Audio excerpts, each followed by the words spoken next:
Ils sont de retour sur le sol français. Cette année, 27 vétérans américains, presque tous centenaires, vont participer aux commémorations. C'est un grand honneur d'être ici de nouveau.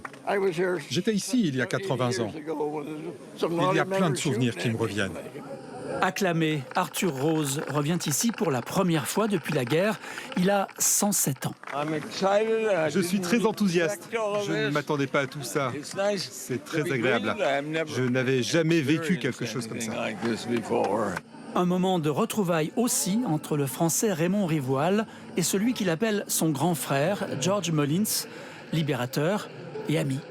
J'ai perdu ma mère le 15 juin 1944 et on n'avait plus de maison, on n'avait plus rien. Et moi, je me suis retrouvé tout seul et moi, je suis allé au-devant d'eux et j'ai été adopté dans le camp. Le point d'orgue des célébrations aura lieu samedi et dimanche sur tout le littoral normand. Mais les commémorations ont déjà débuté.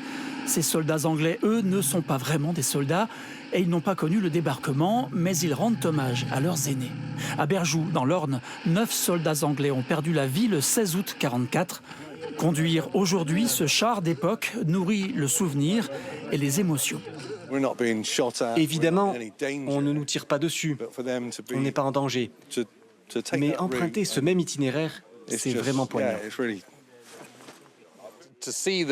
Voir ce char construit pendant la guerre reprendre la route pour la première fois, c'est vraiment spécial. C'est important de ne pas oublier.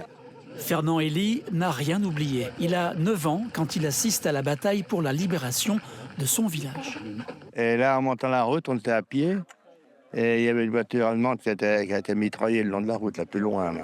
82 ans après les combats, au-delà de la Normandie, c'est tout un pays qui s'apprête à nouveau, pendant quelques semaines, à se souvenir et se recueillir.